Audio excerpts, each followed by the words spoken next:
அக்கா, ஆ நீங்க இப்படி சிரிச்சு பேசி நான் பார்த்ததே இல்லையக்கா. என்கிட்ட யாராச்சும் அப்படி பேசினா தானம்மா நான் அப்படி பேசுறதுக்கு. அவனை எப்படி உங்களுக்கு தெரியும்?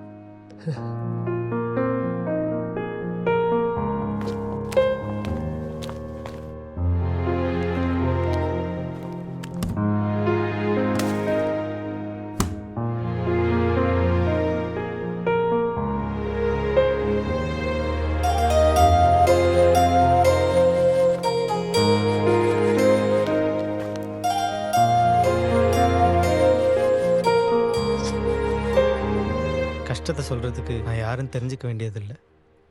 பட் யார்கிட்டேயும் சொல்லாமல் மனசுக்குள்ளேயே வச்சு கஷ்டப்பட வேண்டாம். என்கிட்ட சொல்லுங்கள், நான் இருக்கேன். என்னடா யாருன்னே தெரியல, திடீர்னு பக்கத்தில் வந்து உட்காந்து இப்படிலாம் பேசிகிட்டு இருக்கானேன்னு நினைக்கிறீங்களா? உதவிங்கிறது பொருளாக தான் இருக்கணுமா என்ன?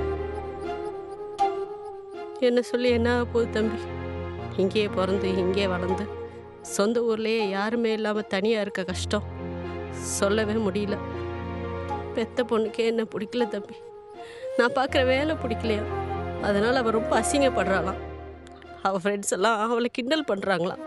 எல்லா பிள்ளைங்களும் பெற்றவங்கள்ட்டையும் டீச்சர்கிட்டையும் நல்ல பேர் எடுக்கணும்னு நல்லா படிப்பாங்க. ஆனால் என் பொண்ணு நான் ஸ்கூல் பக்கமே வந்துடக்கூடாதுன்னு நல்லா படிச்சிட்ருக்காப்பா. என்னால் புரிஞ்சுக்க முடியுது. ஆனால் நீங்கள் தான் உங்கள் பொண்ணு இன்னும் சரியாக புரிஞ்சுக்கலன்னு நினைக்கிறேன். என்ன தம்பி சொல்கிற? நம்ம எல்லாரும் நம்மளோட கஷ்டத்தை புரிஞ்சுக்கலன்னு நம்ம சைட்லேருந்து மட்டுமே யோசிக்கிறோமே தவிர, அவங்க ஏன் அப்படி செய்கிறாங்க, என்ன காரணமாக இருக்குன்னு கொஞ்சம் அவங்க சைட்லேருந்து யோசிச்சு பார்க்கலாம்ல. இன்னைக்கு கூட அவள் ஸ்கூலில் பேரண்ட்ஸ் மீட்டிங். அவள் தான் தம்பி ஃபஸ்ட்டு மார்க்கு. எல்லாரும் வந்திருப்பாங்க. ஆனால் அவள் என்னை கூப்பிடவே இல்லை. அதை தான் என்னால் தாங்கிக்கவே முடியல. அவள் உங்ககிட்ட சொன்னாலா இதனால தான் உங்களை கூப்பிடலன்னு? ஒருவேளை நீங்கள் அங்கே போனால் எல்லோரும் முன்னாடி நீங்களே உங்களை தாழ்வாக நினச்சிப்பீங்களோன்னு, இல்லை யாராச்சும் ஏதாச்சும் தப்பாக சொல்லி உங்களை கஷ்டப்படுத்திடுவாங்களோன்னு யோசிச்சிருக்கலாம்ல. நிஜமாவா தம்பி? ஆமாம், நீங்கள் போய் பேசுங்க. அவள் உங்கள் பொண்ணு, நீங்களே உங்கள் பொண்ணு புரிஞ்சுக்கலன்னா எப்படி? இப்படி தான் நானும் இருந்தேன். அதனால தான் சொல்கிறேன், இங்கே பேசி சரியாகாத விஷயம்னு ஒன்று கிடையவே கிடையாது. இந்த ஊரே சுத்தம் பண்ணுற நீங்கள் இப்படி கலங்கி போய் உட்காரலாமா? வாங்கக்கா.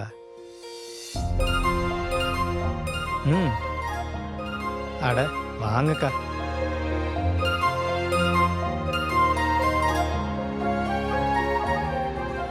ரொம்ப நல்ல பையன். ஏ அழகி, வா போலாம்.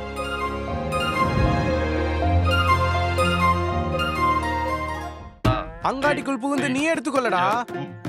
அம்மாளை சொல்லிக் கொண்டே இருக்கிறேன். டேய் மங்கையாடா நீ. ஏய் விஷால், என்னடா பண்ணிட்டு இருக்கீங்க? போஸ்ட் பண்றதுக்கு ரீல்ஸ் எடுத்துட்டு இருக்கேன் டீச்சர். வேலை நேரத்துல உனக்கு இதெல்லாம் தேவையாடா? எவ்வளவு நாள் தான் நானும் இப்படி இருக்கிறது? ஒரு சேஞ்ச் வேணும்ல. அது சரி, ஒழுங்கா படிச்சிருந்தா உனக்கு எதுக்கு இதெல்லாம்? நான் என்ன பண்றது, எனக்கு படிப்பு வரல. படிக்கணும்னு நினைக்கும் போது வயசு இல்ல. அதுக்கு வயசெல்லாம் முக்கியம் இல்லடா. கரெக்ட் தான் டீச்சர், ஆனா எனக்கு தான் அது வரைக்கும் பொறுமை இல்லை. நானும் இப்படி ஏதாச்சும் பண்ணி ஃபேமஸ் ஆயிட்டேன்னா என்னோட ஜிம் ஃபீஸ் கட்டுற அளவுக்கு காசு கிடைக்கும்ல. அதுக்கப்புறம் நானும் பாடி பில்டிங்ல ஃபர்ஸ்ட் வந்துருவேன். நான் கூட இன்ஃப்ளூன்சர் ஆகி பணம் சம்பாதிச்சு சினிமா சீரியல் அப்படின்னு செட்டில் ஆக போறியோன்னு நினைச்சேன். ஒர்க் அவுட் பண்றது தான் கஷ்டம்னு பார்த்தா டயட்டுக்கு செலவு பண்றது தான் ரொம்ப கஷ்டமா இருக்கு. சரி கொடுங்க, வீடு வரைக்கும் எடுத்துட்டு வந்து தரேன். ஏன் எனக்கு கை இல்லையா? எங்களுக்கு எவ்வளவோ ஹெல்ப் பண்ணியிருக்கீங்க, ஏதோ என்னால் முடிஞ்சது. இங்கே பாரு விஷால், பணிவுக்கும் மரியாதைக்கும் செய்கிற வேலை தான் போகிற போக்கில் மேலே கீழேன்னு பார்க்கறதுக்கும் அடிப்படையே. புரிஞ்சுதா? சரிங்க டீச்சர். இது எப்பவும் மைண்டில் வச்சுக்கோ. இப்படி யார்கிட்டையும் செய்யாத. அப்படின்னா யாருக்கும் ஹெல்ப் பண்ணக்கூடாதா? சரி, உதவினா என்ன நீயே சொல்லு. முடியாதவங்களுக்கு முடிஞ்சதை பண்ணுறது. அது மட்டும் இல்லை, மனசார எந்த ஒரு எதிர்பார்ப்பும் இல்லாமல் ஒருத்தருக்கு ஒருத்தர் செய்யறது. உதவி செய்கிறேன் கடமை செய்கிறேன்னு தன்னை தாழ்த்தி எந்த ஒரு வேலையும் யாருக்காகவும் செய்யக்கூடாது. புரியுது டீச்சர், நீங்களும் அழகி மாதிரியே பேசுறீங்க, ரொம்ப அழகா.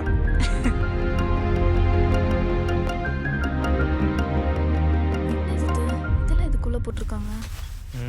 அழகி,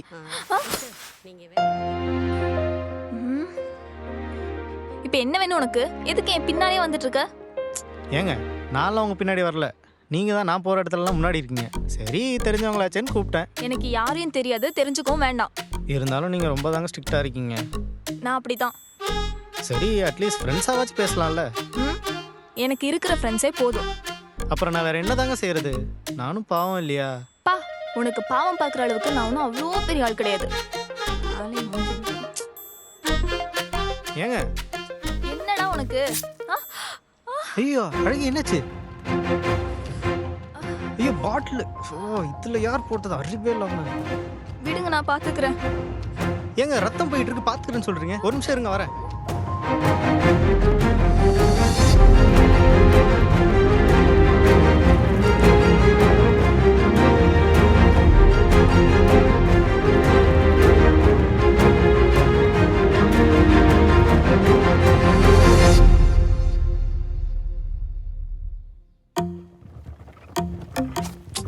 டேய் விஷால,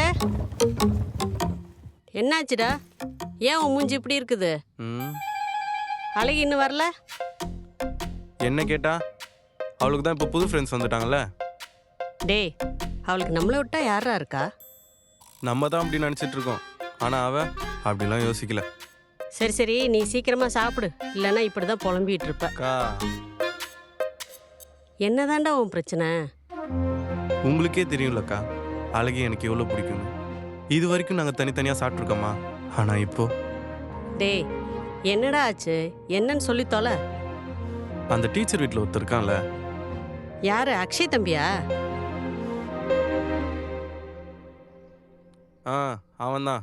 அவன் கூட தான் இருந்தா. 2 பேரும் சேர்ந்து சாப்பிட்ற அளவுக்கு க்ளோஸ் ஆயிட்டாங்க போல. அதுவும் நம்மளை விட்டு. டேய், நீ நினைக்கிற மாதிரிலாம் எதுவும் இருக்காது. அதுவும் இல்லாம நீ பயப்படுற அளவுக்கு அந்த பையன் ஒன்றும் மோசம் கிடையாது. உங்களுக்குலாம் எப்படி சொல்லி புரிய வைக்கிறதுன்னு தான் தெரில. அவனுங்கள மாதிரி ஆளுங்களுக்குலாம் டைம் பாஸ் பண்ண ஒருத்தர் வேணும். அதுக்காக தான் இதெல்லாம். இது தெரியாமல் நீங்களும் ஏன்க்கா? டேய் விஷாலு, ம் போட்டு குழப்பிக்காதடா. அவ வந்தோடனே என்ன நானே கேட்குறேன். இந்தா தண்ணி வேணும், புடி. போடா, பசிக்குது.